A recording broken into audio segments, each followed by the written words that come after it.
Hello friends, today we are going to discuss the properties of determinants.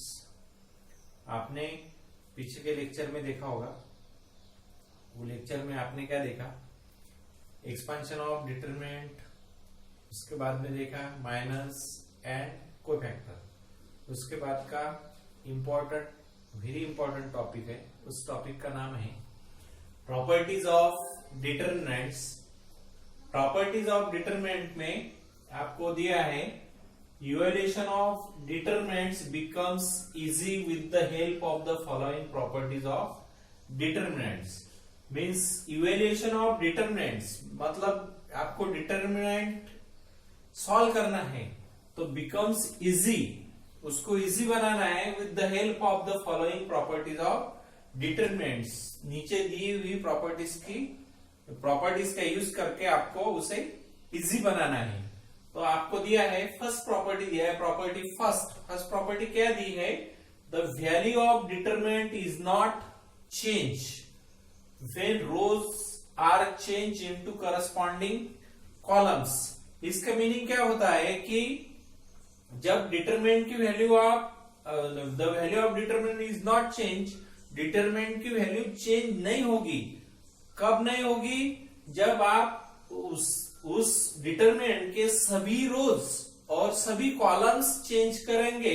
तो when rows are change into corresponding columns मतलब rows को पूरा column में और column को पूरा रोज में चेंज करेंगे। तो वैल्यू ऑफ डिटरमिनेंट जब आप एक्सपांशन लेंगे तो रोज और कॉलम इंटरचेंज हुआ तो एक्सपांशन लेंगे तो डिटरमिनेंट की वैल्यू वही आएगी। मतलब एक आधा डिटरमिनेंट है सपोज, तो उसकी वैल्यू डी 140 आती है।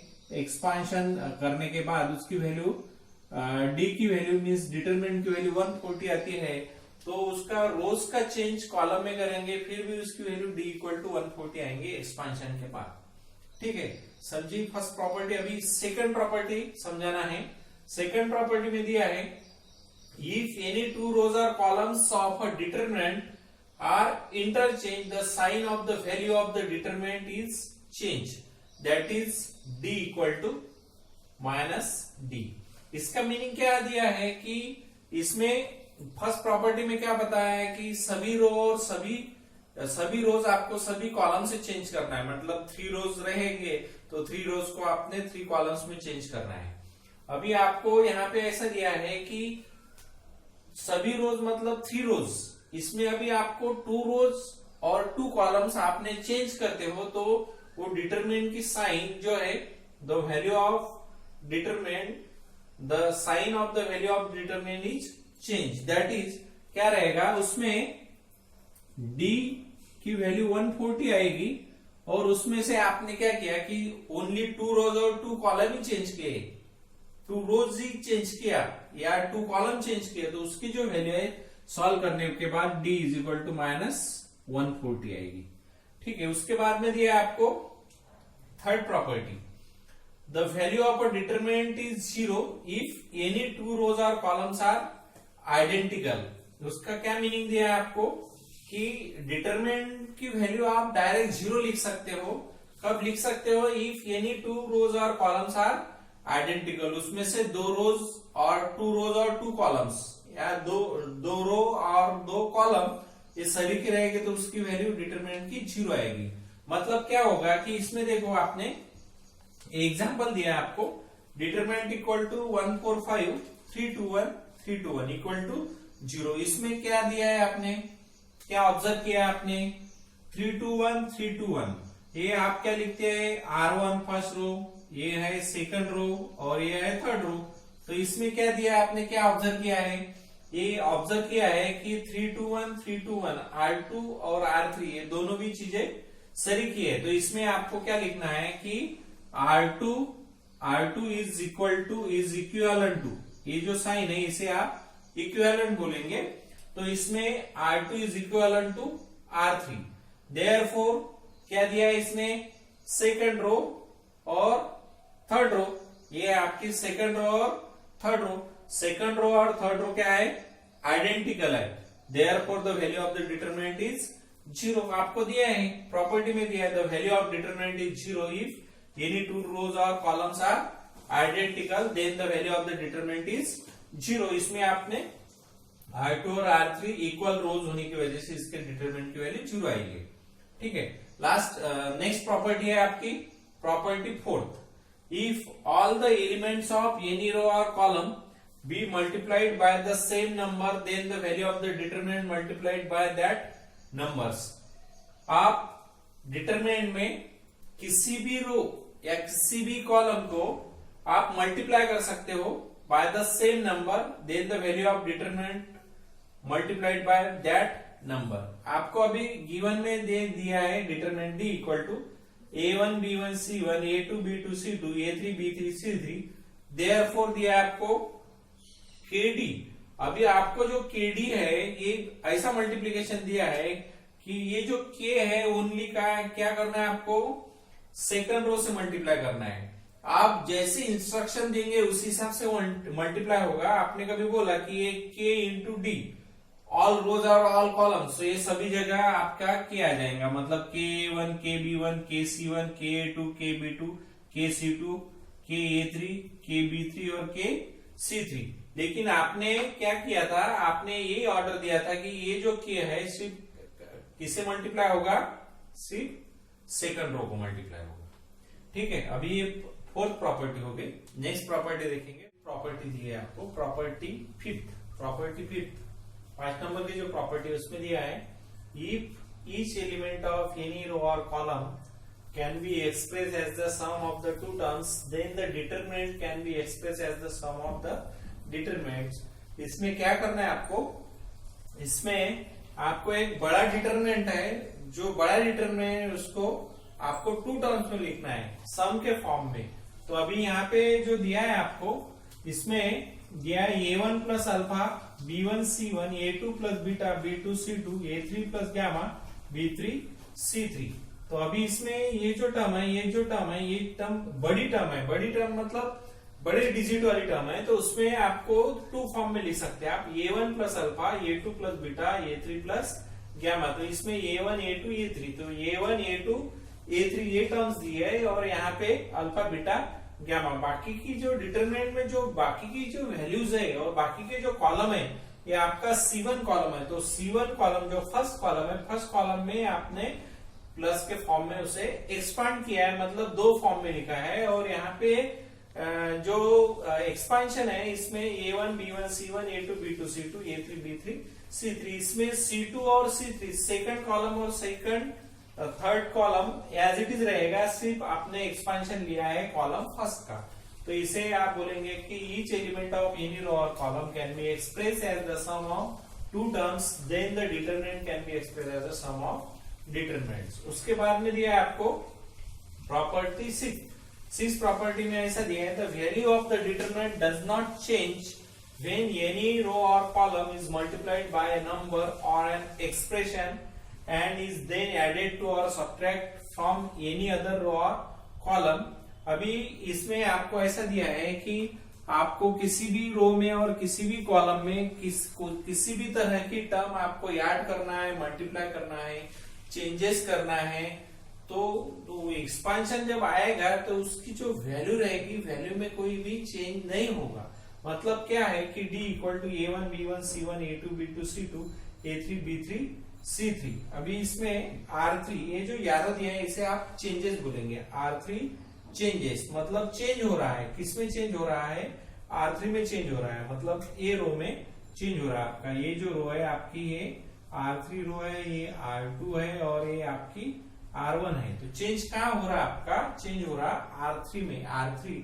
R3 changes R3 minus 3 times R1, read as R3 changes. इसे पढ़ते समय क्या पढ़ेंगे आप, R3 ये जो यारो दिया है इसे changes R3 minus 3 times R1, 3 times R1। तो अभी चेंज होगा R3 माइनस 3 टाइम्स R1। अभी दिया है आपको, अभी चेंज कहाँ पे हो रहा है, R3 पे। मतलब ये R1 और R2 एज इट इज रहेगी, R1 एज इट इज है आपकी, R2 एज इट इज है।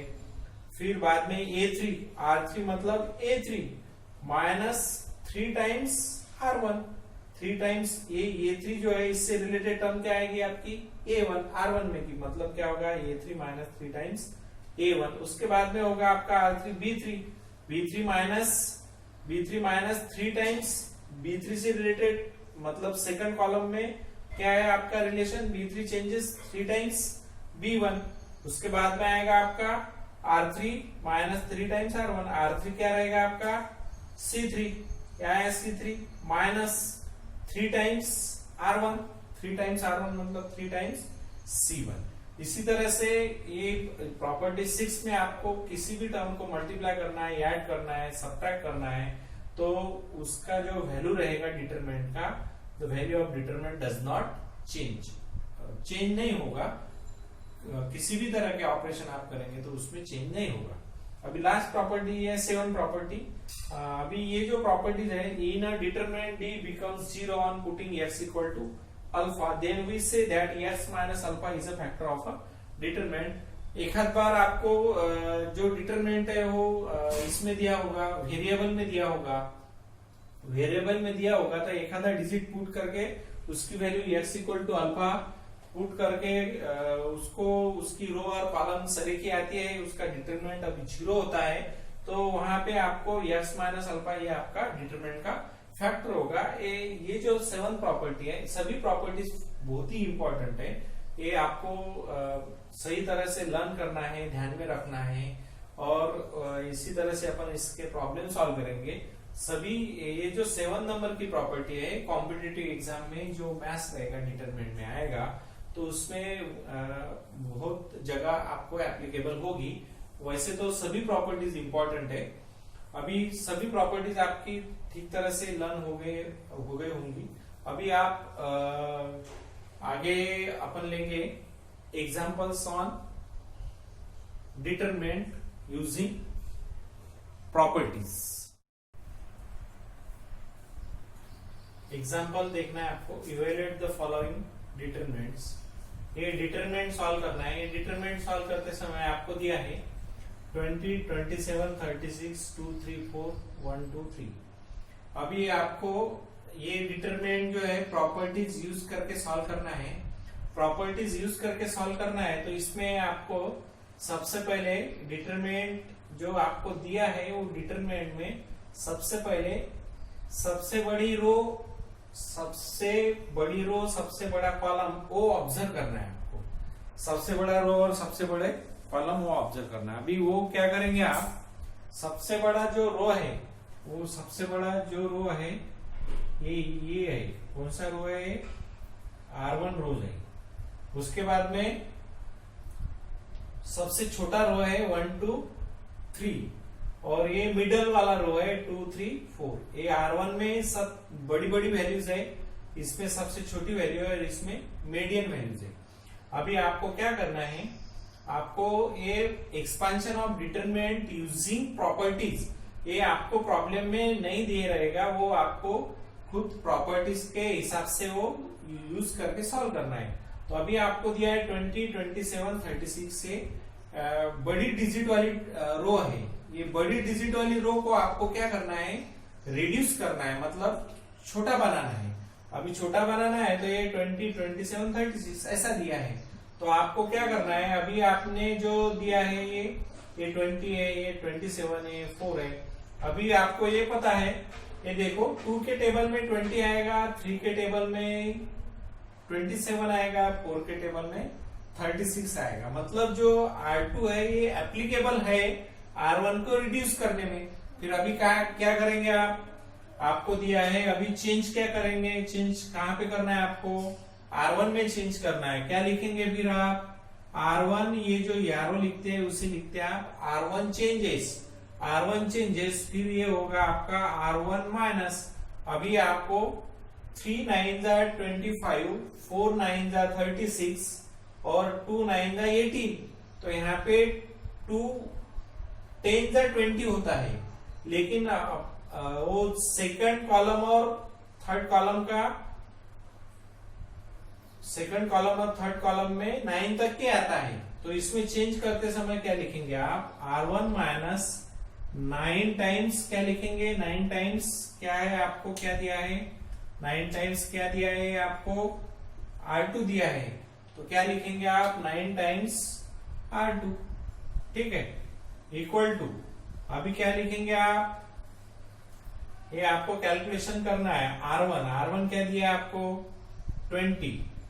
20 माइनस 9 इंटू R2 की वैल्यू क्या है आपकी 2, मीन्स 9 इंटू 2।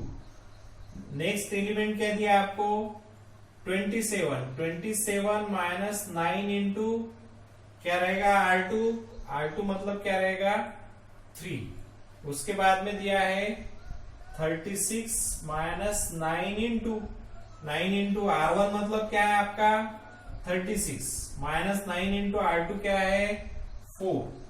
बाद में दिया है आपको चेंज सिर्फ R1 करना है, बाकी अभी 2 3 4 R2 एज इट इज लिखेंगे, 2 3 4 और R3 भी एज इट इज लिखेंगे। अभी आपका क्या होगा 20 माइनस 9 इंटू 2 18, मतलब 20 माइनस 18, यहाँ पे 2 बचा, 9 3 27 माइनस 27 0, 36 माइनस 9 4 36 माइनस 36 0, बाकी R2 और R3 एज इट इज रहेगा 1 2 3। अभी कैलकुलेशन लेते समय कैसे आप सॉल्व करते हो, एक्सपेंशन ऑफ डिटरमिनेंट के हिसाब से सॉल्व करना है। अभी ये जो डिटरमिनेंट है आपका रिड्यूस हो गया मतलब जो बड़े बड़े डिजिट है वो डिजिट को आपने छोटा डिजिट में कन्वर्ट कर लिया है। अभी छोटे डिजिट में कन्वर्ट करने के बाद ये होगा प्लस माइनस प्लस, तो अभी आप एक्सपेंशन ऑफ डिटरमिनेंट लेते समय 2 लेने के बाद क्या होगा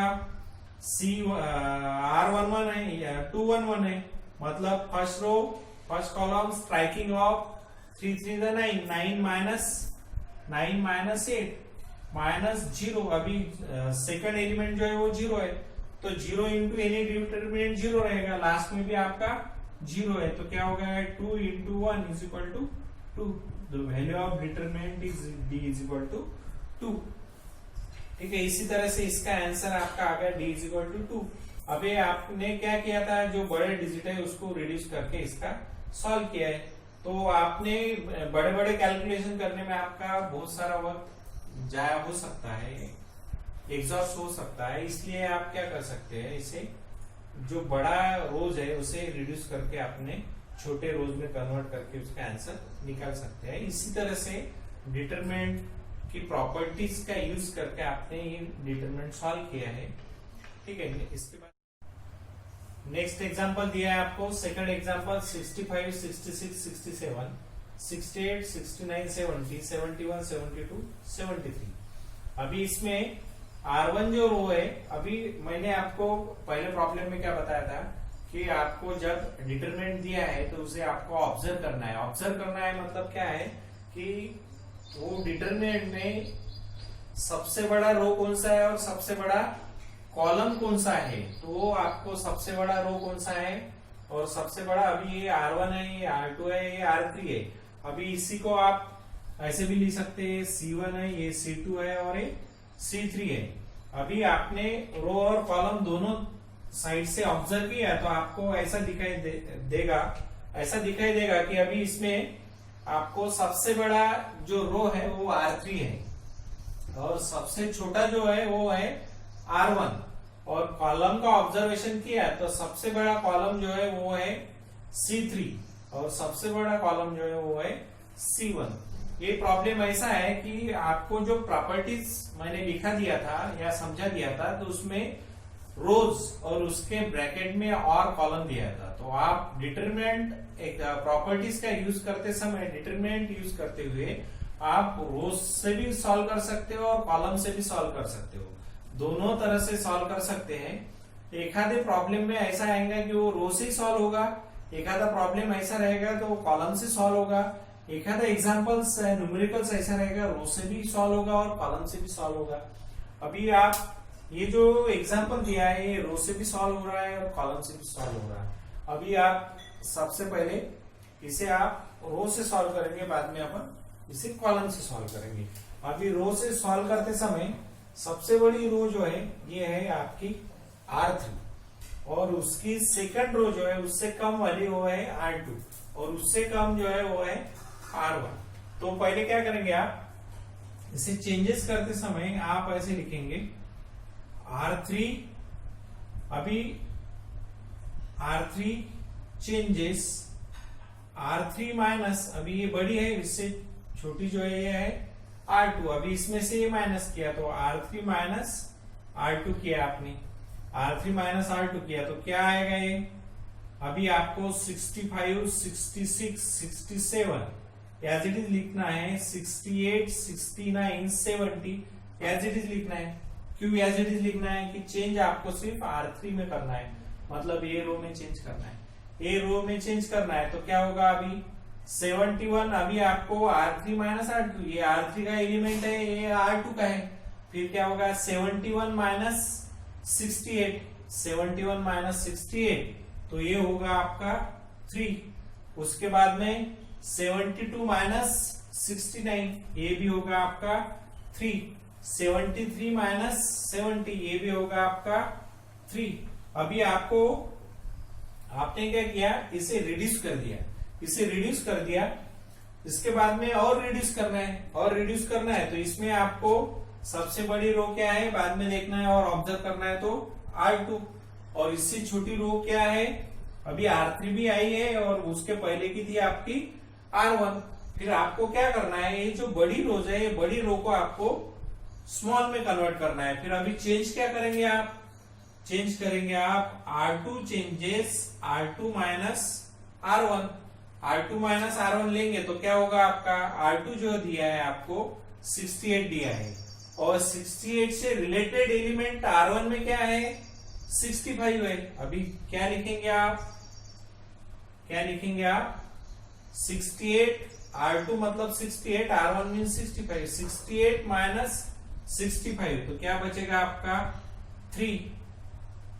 चेंजेस काय में हो रहे हैं आपका R2 में हो रहा है, फिर R1 एज इट इज लिखेंगे 65, 66, 67, अभी आपकी R3 भी एज इट इज रहेगी, क्या रहेगा ये 3, 3, 3, ठीक है।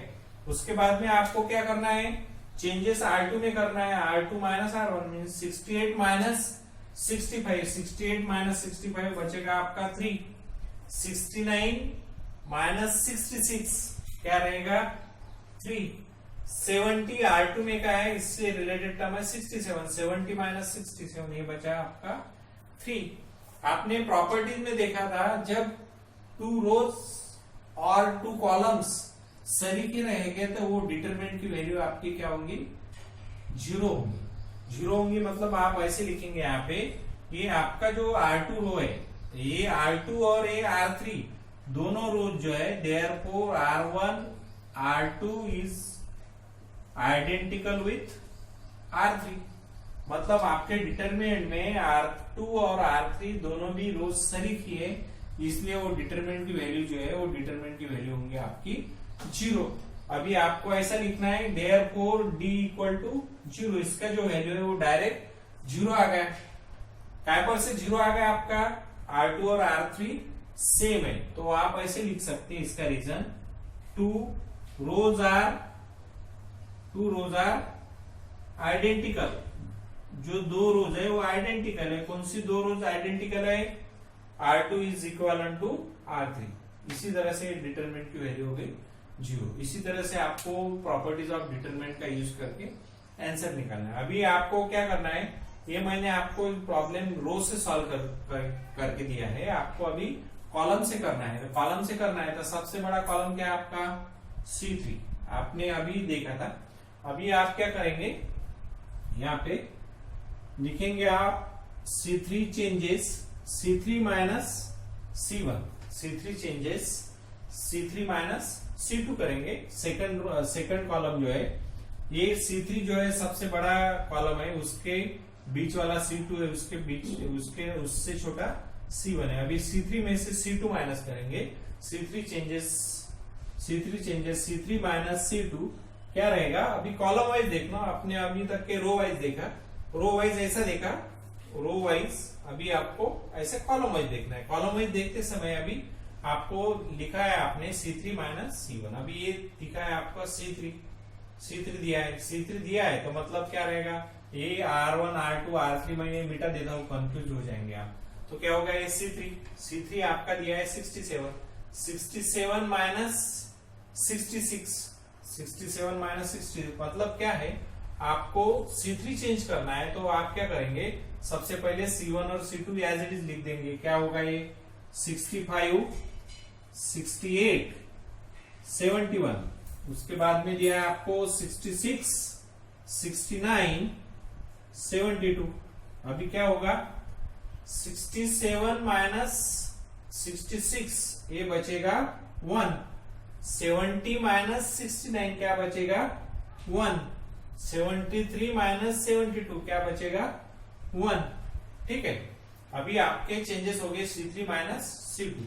अभी आपको चेंज करना है, अभी रिमेनिंग टर्म्स कॉलम में क्या बचा है, ये कॉलम बड़ा है C2 और ये C1 छोटा है, तो अभी इससे भी रिड्यूस करना है, इसे रिड्यूस करना है मतलब क्या लिखेंगे आप, C2 changes C2 minus C1, C2 changes C2 minus C1। अभी आपको C2 में चेंज करना है तो अभी आपको C1 एज इट इज लिखना है 65 68 71। फिर आपको C2 चेंज करना है तो C3 एज इट इज लिखेंगे 111।